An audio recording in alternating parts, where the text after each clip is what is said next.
la fin du XVIIe siècle, apparaissent les premières références à la construction d'une chapelle par les jésuites. Cette dernière desservait deux habitations, celle de M. Housseau et Marchand. Le curé du prêcheur, dont dépendait alors Grand-Rivière, venait y dire la messe 2 à 3 fois par an. En 1694, le père Labat fait référence à Grand-Rivière dans l'un de ses livres.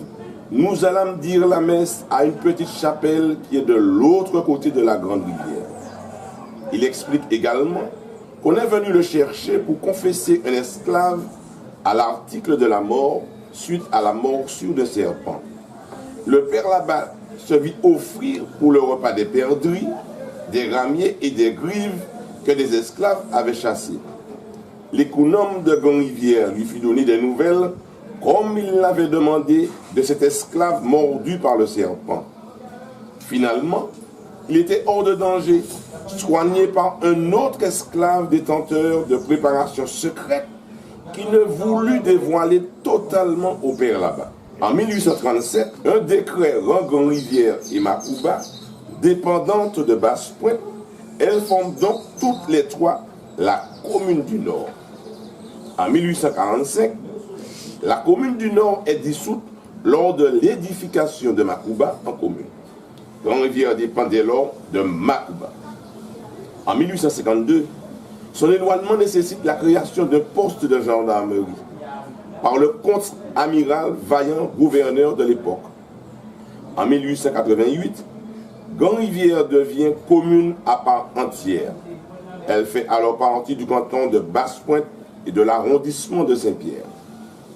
Le 20 mai 1888, Théophile Anatole Rémilien devient le premier maire de Grand-Rivière. Le 25 juin 1940, le maréchal Pétain signe l'armistice. La Martinique devient dès lors sous l'administration de l'amiral Robert et Grand-Rivière une des plaques tournantes de la résistance martiniquaise. En 1942, un représentant de l'amiral Robert, en compagnie de l'archevêque Monseigneur Varin de la Brunelière, débarque à Grand-Rivière avec pour but le remplacement des drapeaux républicains par des croix. C'était bien mal connaître les riverains. Ils se révoltent, avec à leur tête un certain monsieur Mélien. Ils chassent alors les envoyés de l'amiral Robert. Celui-ci réagira immédiatement, envoyant des gendarmes dès la nuit suivante. Ils procéderont à l'arrestation de ce monsieur Mélien. Grand-Rivière restera tout au long de cette période une commune de résistants. Sa situation géographique facilitant le trafic en tout genre et le marché noir, bien des dissidents sont partis de Grand-Rivière pour rejoindre les Alliés, traversant au péril de leur vie le canal de la Dominique afin de répondre à l'appel du général de Gaulle. Il était fréquent d'assister à des incidents entre douaniers et contrebandiers soutenus par la population riveraine, si bien que l'amiral Robert décide de créer un poste de douane chargé de régulariser les expéditions et les réceptions de marchandises. Monsieur de Lucie de l'habitation au séjour, qui était à cette époque une distillerie, fournissait aux riverains qui le souhaitaient quelques barils de rhum, dont étaient friands les dominicains, afin de procéder à leurs échanges contre des denrées en Dominique.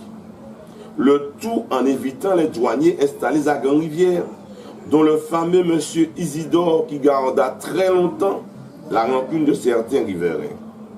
Et pendant cette période trouble, le grand explorateur Paul-Émile Victor trouve un refuge à l'étage d'une petite maisonnette dans le port.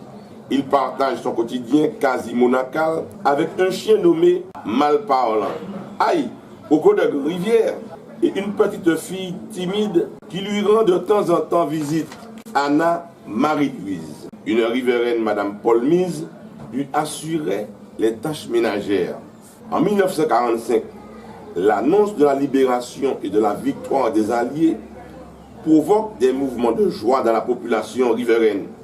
Certaines personnes interrogées déclarent « On a dansé toute la nuit à l'annonce de cette nouvelle. » Grand-Rivière a une histoire très riche et mouvementée. Vous ne pourrez pas affirmer connaître la Martinique si vous ne passez à Grand-Rivière.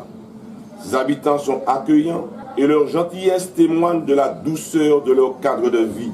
Vous pouvez même y séjourner afin de profiter des bains de rivière et de sa magnifique plage de sable noir, figurant dans le palmarès des plus belles plages de la Martinique.